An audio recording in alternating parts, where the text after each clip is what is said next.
जय हिंद साथियों। आपका इस चैनल पे बहुत बहुत स्वागत है। पुरुष आयोग का गठन शुरू से ही जरूरी नहीं समझा गया, क्योंकि सबका मानना था कि महिलाएं शारीरिक रूप से और अधिकारों के रूप से और रिश्तों के, पढ़ाई के हर नज़रिए से पुरुष से कमज़ोर है। तो कमज़ोर की सुरक्षा करने के लिए सोचा गया कि कुछ ऐसे कानून बनाए जाएं जिनके होने से कोई भी पुरुष महिला पे उत्पीड़न ना कर पाए। इसीलिए ऐसे बनाए गए कानून कि जिससे महिलाएं जो हैं उनको ज़्यादा सशक्त किया जा सके। अब जैसे देखा जा रहा है कि जैसे ही कोई महिला आवाज़ उठाती है महिला आयोग में, वुमेन सेल में, वुमेन कमीशन में या किसी थाने में, तो तुरंत एक्शन होता है और पुरुष और उसके परिवार वाले जिनके भी खिलाफ कोई शिकायत करती है, जिनका भी नाम लेती है, वो तुरंत अरेस्ट कर लिए जाते हैं। अरेस्ट करने से एक भय का वातावरण पुरुषों में, समाज में फैलता है। ये सब था तो बहुत अच्छा कि कुछ ऐसे कानून बनाए जाएं कि महिला को तुरंत इंसाफ मिल सके।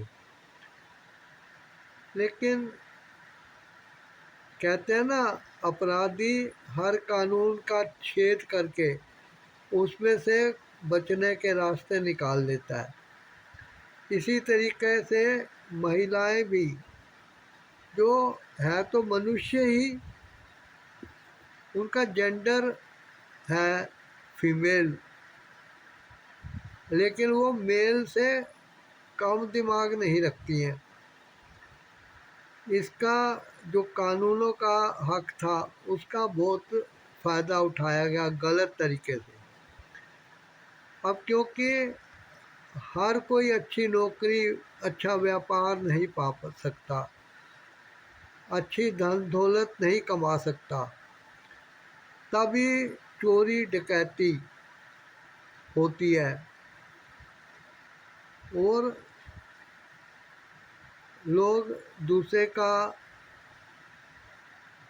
मोबाइल हो, गले का हार हो, मंगलसूत्र हो या कानों की बालियां हो सोने की, वो छीन झपट के एकदम भाग जाते हैं। तो इसी तरीके से महिलाओं को भी एक हथियार मिल गया कि वो अमीर बन सके। इसके लिए शुरू शुरू में कुछ ऐसे पति पत्नी हुए जिन्होंने अपने कमाने के रास्ते के लिए, अब जैसे आप देखते हैं यूट्यूब पे महिलाएं कितने गंदे गंदे पेटीकोट ढीला कर कर के और करके वीडियो डाल रही हैं। वो इसलिए नहीं है कि वो वेश्याएं हैं, लेकिन वेश्याएं उनके दिमाग में बसी हुई हैं। उनको लगता है कि उनकी इन हरकतों से मन चले, लाइक करेंगे, उनको सब्सक्राइब करेंगे और एक दिन उनका चैनल मोनेटाइज हो जाएगा। ये अपराध की प्रवृत्ति है। एक नॉवल ड्रामा है शी स्टूप्स टू कॉन्कर। अपने प्यार को जीतने के लिए एक अमीर लड़की दासी का रोल करती है ताकि वो लड़का उससे भी खुल के बात कर सके। आपने शायद पढ़ा होगा, नहीं तो शी स्टूप्स टू कॉन्कर पढ़िएगा जरूर। इसी तरीके से उन लोगों ने सोचा कि लड़की के ज़रिए वो अच्छी धन दौलत कमा सकते हैं। तब धीरे धीरे ये प्रवृत्ति देखा देखी समाज के और परिवारों में भी फैली। ये नीचता की हद होती है, ऊंच नीच समाज में है, इसमें कोई शक नहीं है। आप समाज को कितना भी साफ कर लो, नीचता रहेगी और ज़रूर रहेगी। अब कोई भी नहीं चाहता कि महिलाओं के मुकाबले में पुरुषों को अधिकार देने के लिए कुछ कानून में अमेंडमेंट किया जाए। ये बहुत अजीब बात लगती है कि पुरुष ही पुरुषों के लिए नहीं सोच रहे हैं, महिलाओं के लिए। ये सब दुनिया बनाने वाले हमारे जो भगवान है, या जिनको खुदा कहते हैं, गॉड कहते हैं, ये दिमाग में जो सॉफ्टवेयर दिया गया है और इस दुनिया को चलाने के लिए संतानों की ज़रूरत होती है, इसलिए दिमाग में पहले आकर्षण पैदा होता है और फिर उसको इम्प्लीमेंट करते हैं। अब कुछ लोग लड़कियों को पहनावे के लिए टोका जाए तो नाराज़ हो जाते हैं, कहते हैं लड़कियों को दबा के रखना चाहते हैं।